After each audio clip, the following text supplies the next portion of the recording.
সবুজ বনানীর বুক বেয়ে ঘোলা জলের প্রবাহ নিয়ে বয়ে চলেছে ধবল তটিনী।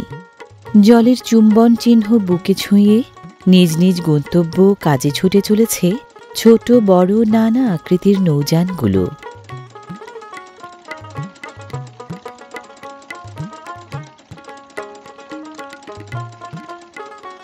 নৌচালনা থেকে শুরু করে নদীকেন্দ্রিক জলজীবিকার নানা কাজে মত্ত দুপারের মানুষ। নদী এখানে যেমন জীবিকার উৎস, তেমনি যাতায়াতেরও মাধ্যম।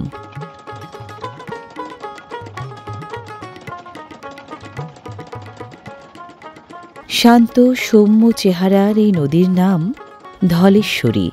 টাঙ্গাইল জেলার উত্তর পশ্চিম প্রান্তে যমুনা নদী থেকে এর সূচনা। চলার পথে ধলেশ্বরী দুটি শাখায় বিভক্ত হয়ে যায়। উত্তরের অংশটি ধলেশ্বরী আর দক্ষিণের অংশটি নাম পায় কালীগঙ্গা।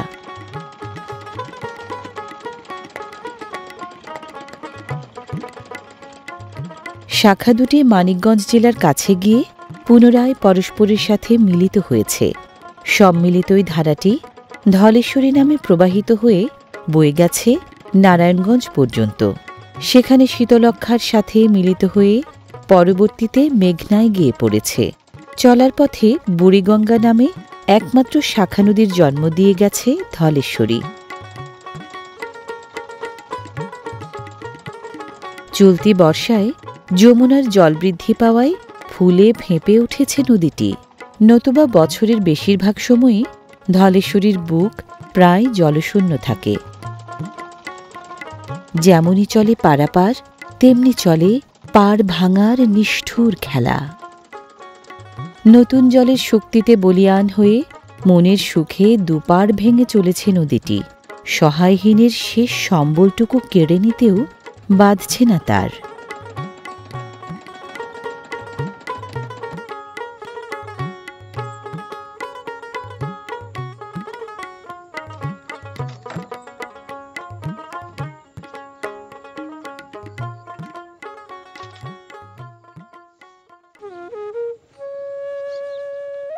সাধারণত বর্ষায় নদীতে পানি বৃদ্ধি পেলে এবং তীব্র স্রোত সৃষ্টি হলে ভাঙন বাড়ে। ধলেশ্বরী খরস্রোতা না হয়েও পাড় ভাঙছে। অনেক সময় অপরিকল্পিত বালু উত্তোলন এবং নদীতে বাঁধ নির্মাণের ফলে পাড় ভাঙে।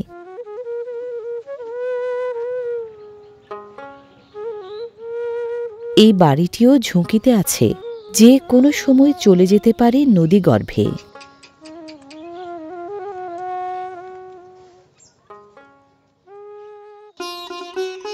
মানিকগঞ্জের ঘিওর উপজেলার বুক চিরে অসংখ্য দৃষ্টিনন্দন গ্রাম দুপাশে নিয়ে বয়ে গেছে ধলেশ্বরী।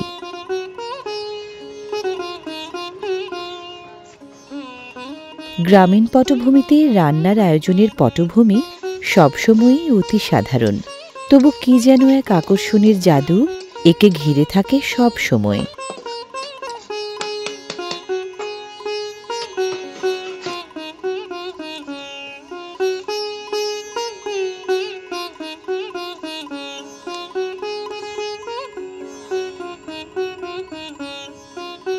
গ্রামীণ জীবনে পোষ্য যেন এক একান্ত অপরিহার্য অনুষঙ্গ।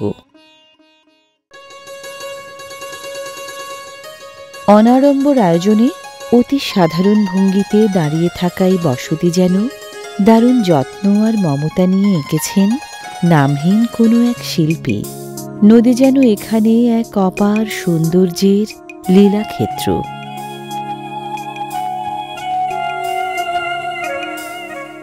আপাতদৃষ্টিতে শান্ত চেহারার এই তটিনী স্রোতের টানে খানিকটা যেন উত্তাল খেয়ালি।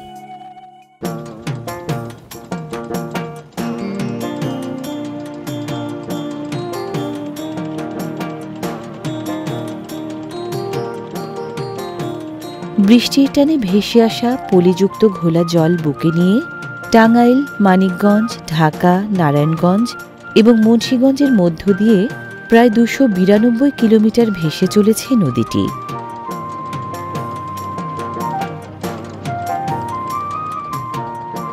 ক্ষেত থেকে কাঁচা পাট সংগ্রহের পর তা জাগ দিতে বয়ে নেওয়া হচ্ছে পছন্দসই স্থানে।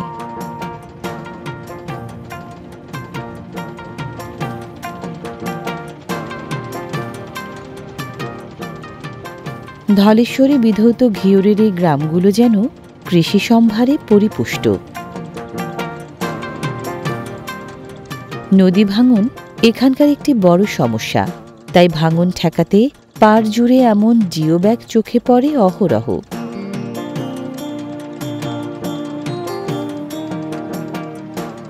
ধলেশ্বরী ছাড়াও ঘিওরকে ঘিরে রেখেছে ইছামতি এবং কালীগঙ্গা নামে আরও দুটি নদী।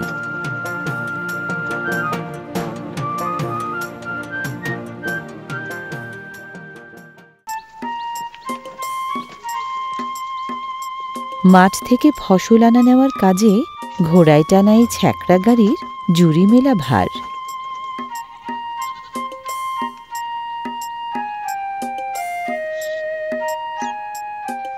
প্রায় ১৪৯ বর্গ কিলোমিটার আয়তনের ঘিওর উপজেলায় গ্রামের সংখ্যা ১৮৯টি, নিতান্ত কম নয়।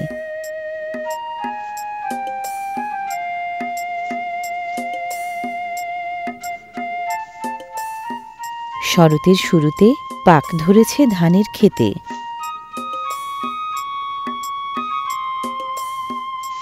এ অঞ্চলে বছর জুড়ে চাষ হয় উচ্চ ফলনশীল নানা জাতের ধান। কাটার উপযোগী হয়ে উঠেছে পাটও, তাই মাঠ জুড়ে ধান পাটের সৌহার্দ্য চোখে পড়ার মতো।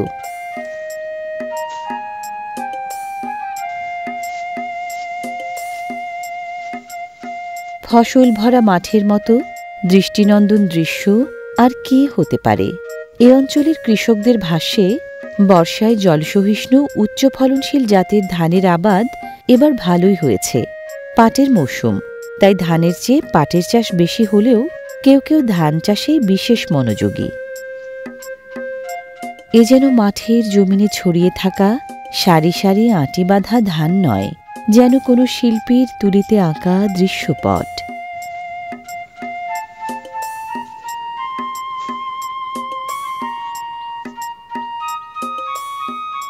কেবল পুরুষ বা বড়রাই নয়, নারী ও উৎসাহী শিশুদের অংশগ্রহণে বলে দেয় কৃষি আমাদের অস্থি মজ্জায় মিশে রয়েছে দারুণ দাপটে।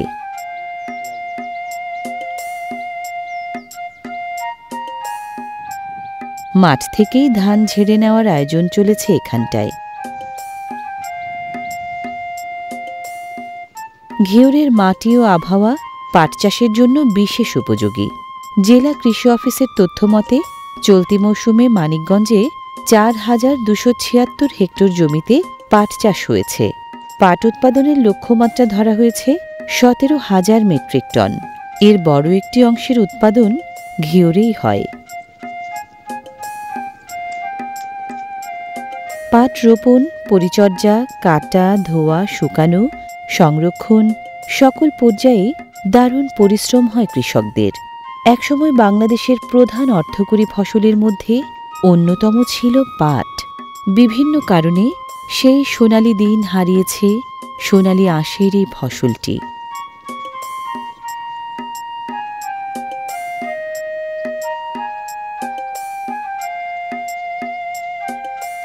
পাট কাটার মতো কষ্টকর কাজে পুরুষের পাশাপাশি নারীরাও সমান দক্ষতায় অবদান রেখে চলেছেন।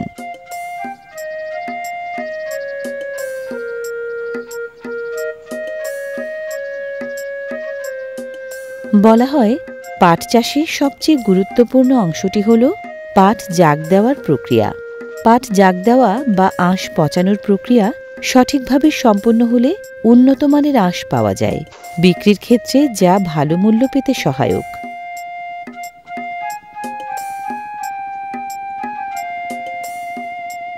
অল্প স্রোত আছে এমন স্বচ্ছ পানি জাগ দেওয়ার আদর্শ স্থান। জাগ দেওয়ার ১২-১৫ দিনের মধ্যেই পাটের আঁশ পচে যায়।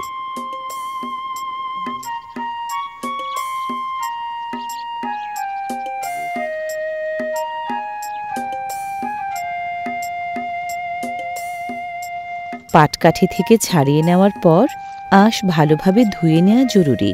আঁশে লেগে থাকা কাদা আর ময়লা ভালো করে ধুয়ে না নিলে শুকানোর পর আঁশের রং কালচে দেখায়।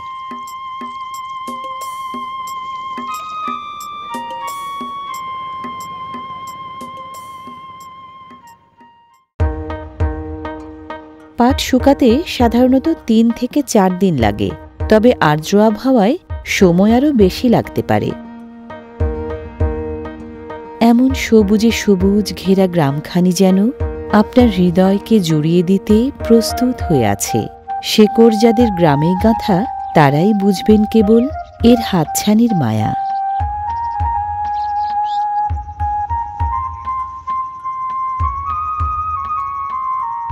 এ সময়টাতে গ্রামের উঠান জুড়ে পাট শুকানোর এমন দৃশ্য হরহামেশাই চোখে পড়বে।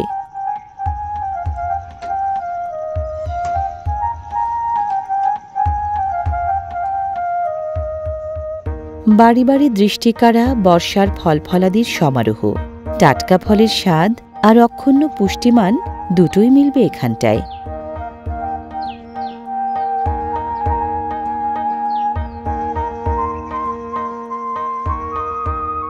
সহজে পোষ মানানো পোষ্যের তালিকায় কবুতর এগিয়ে রয়েছে।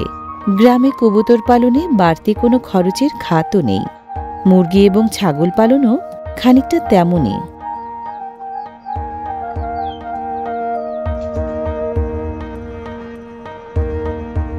বাড়ির আনাচে কানাচে বা আশপাশেই ২-৪টি পেঁপে গাছ বা সবজি চাষ সংসারে বাড়তি পণ্যের যোগান দেয়। এতে সাংসারিক খরচও খানিকটা কমে।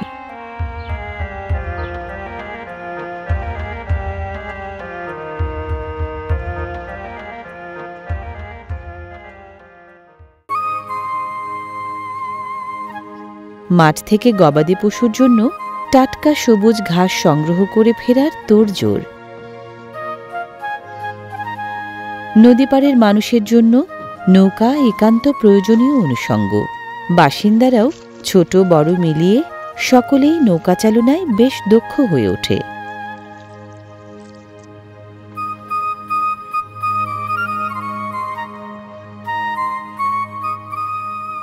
ভাঙনের ভয় না থাকলে নদীপাড়ে বসবাসের মতো আরামদায়ক বাসস্থান খুঁজে পাওয়া দুষ্কর।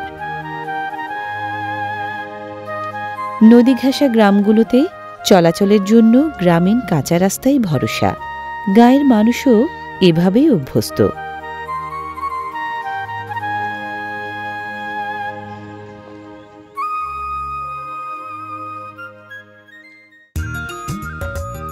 বৃক্ষ ছায়া শোভিত ঘরবাড়িগুলো যেন মায়ামমতায় বাঁধা একে অপরের সাথে।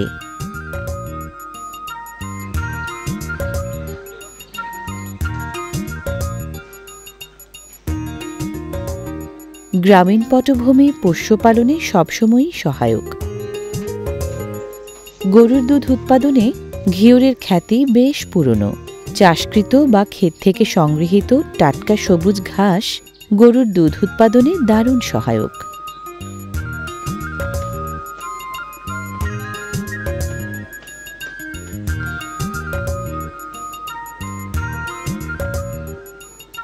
বেলায় বেলায় রান্নার বেলা হাজির।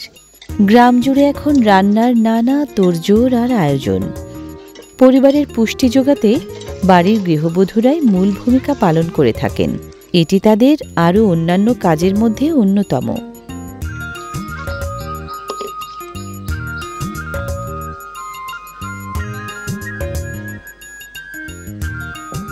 দেশের বেশিরভাগ গ্রামে এখনও মাটির চুলায় কাঠের আগুনে রান্নার ঐতিহ্য চলমান রয়েছে। গ্রামীণ সংস্কৃতির একটি অবিচ্ছেদ্য অংশ মাটির চুলায় রান্না। এতে খাবারের স্বাদ ও গন্ধ অপরিবর্তিত থাকে।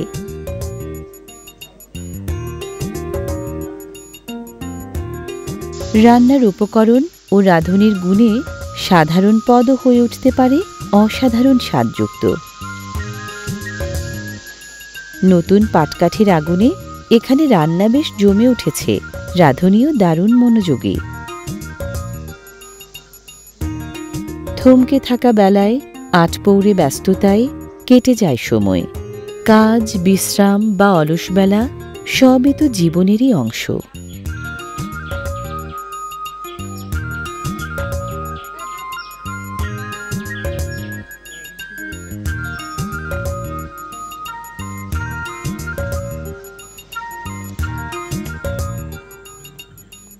চলাচলে ইট বিছানো সরল রাস্তা কিংবা জমির আইল যেখানেই হোক না কেন সবকিছুতেই অভ্যস্ত গ্রামের মানুষ। বীজতলা থেকে ধানের চারা সংগ্রহ করছেন কৃষিতে অসামান্য অবদান রাখা গ্রামীণ নারীরা।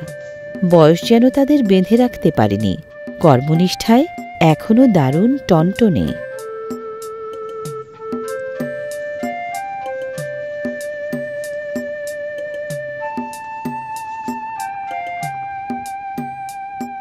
বীজতলা থেকে সংগ্রহের পর এসব ধানের চারা রোপণ করা হবে মূল জমিতে।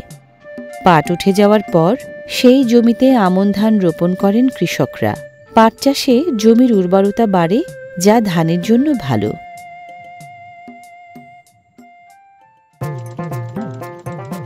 নতুন পানির ভরা নদীতে ট্রলারে চড়ে নেচে গেয়ে পিকনিক পার্টির তুমুল আনন্দ। উচ্চস্বরে গান বাজিয়ে এই আনন্দযাত্রা তরুণ প্রজন্মের এক নতুন সংস্কৃতির অংশ। তবে উচ্চস্বরের কারণে নদীর জীববৈচিত্র্য এবং আশেপাশের পরিবেশের উপর নেতিবাচক প্রভাব পড়তে পারে। কারো আনন্দ অন্য কারো বিষাদের কারণ না হয়ে ওঠে, সেদিকেও খেয়াল রাখা জরুরি।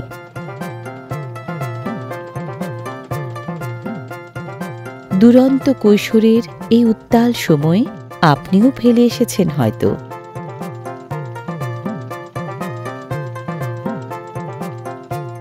টইটম্বুর ভরা জলে অথই নদী যেন প্রাণ ফিরে পেয়েছে হারানো যৌবনের চঞ্চল গতিধারা।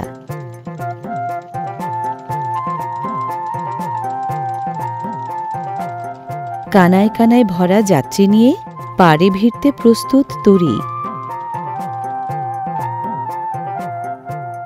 ছোট বড় নানা আকৃতির ট্রলার ও নৌকা ভরে যাত্রীর পাশাপাশি বিভিন্ন প্রকারের মালামাল নিয়ে হাটে এসেছেন হাটুরেরা। মানিকগঞ্জের এই ঘিওর হাট নানা কারণে ঐতিহ্যবাহী।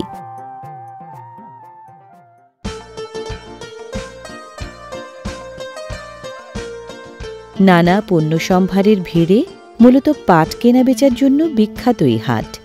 দূর দূরান্ত থেকে কৃষকরা পাট নিয়ে আসেন এই হাটে।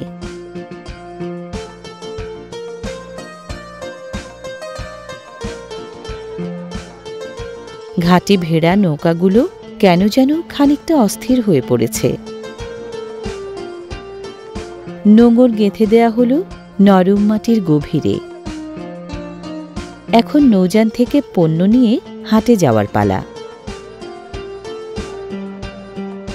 সকলে ব্যস্ত ভঙ্গিতে নিজ নিজ মালামাল নামাতে শুরু করেছেন। হাটে যেতে বড্ড তাড়া। ধলেশ্বরীর অপর শাখা কালীগঙ্গা নদীর পাড়েই ঘিওরের এই বিখ্যাত পাটের হাটের অবস্থান। হাটে তোলার আগে নদী পাড়েই ক্রেতার প্রতিনিধিদের কেউ কেউ পাট পরীক্ষায় দার্শনিক সুলভ ভূমিকায় অবতীর্ণ হন।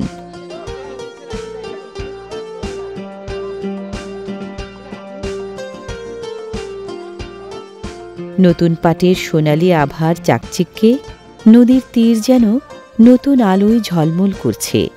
বাতাসে ভাসছে নতুন পাটের সোঁদা গন্ধ।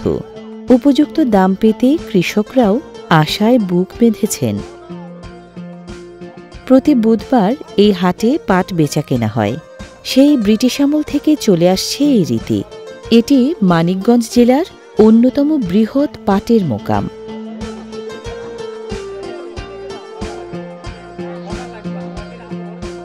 ঘিওর হাটের খ্যাতি এতটাই যে এটি ঘিওরের পাটের হাট নামেই পরিচিত। এখানকার পাট নারায়ণগঞ্জ, খুলনা, যশোর সহ দেশের বিভিন্ন জেলার পাটকলে সরবরাহ করেন ব্যবসায়ীরা। এ অঞ্চলের তোষা সাদা জাতের পাটের বেশ কদর। প্রতি হাটেই এখানে কোটি টাকার পাট বেচা কেনা হয়।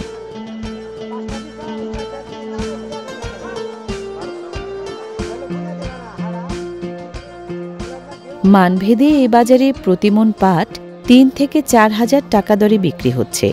ভালো দামে কৃষকরা খুশি থাকেন, ততোধিক ভালো দামে বেচতে পারলে পাইকাররাও খুশি।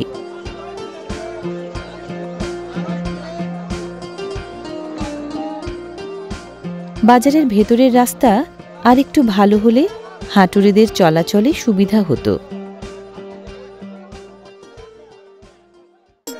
হাটের প্রতিটি কোণে কোণে কর্মব্যস্ততার ভিড়।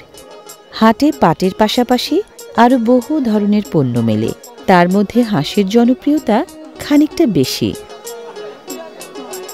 প্রচুর হাঁস বেচাকেনা হওয়ায় হাটে নানা জাতের হাঁস মেলে এই হাটে।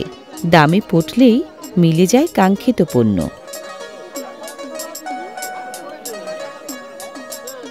হাঁসের পাশাপাশি এ হাটে মেলে নানা জাতের মোরগ মুরগিও। আছে বাচ্চা হাঁসের দারুণ সম্ভার।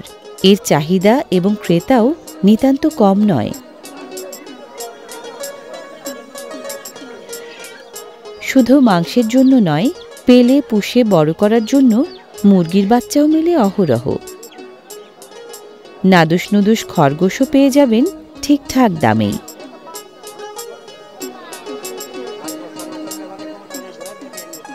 হাঁস মুরগি বা খরগোশের পাশাপাশি এখানে পাওয়া যায় বিভিন্ন জাতের কবুতর। বাচ্চা বা বড় সব ধরনের কবুতরই এখানে মেলে বেশ সুলভেই। হাটে আসা, পণ্য বিক্রি করে বা কিনে নিয়ে আবারও ফিরে চলা, এ যেন এখানকার প্রতিটি মানুষের জীবনে নিয়তি নির্ধারিত এক অনবদ্য চক্র খেলা।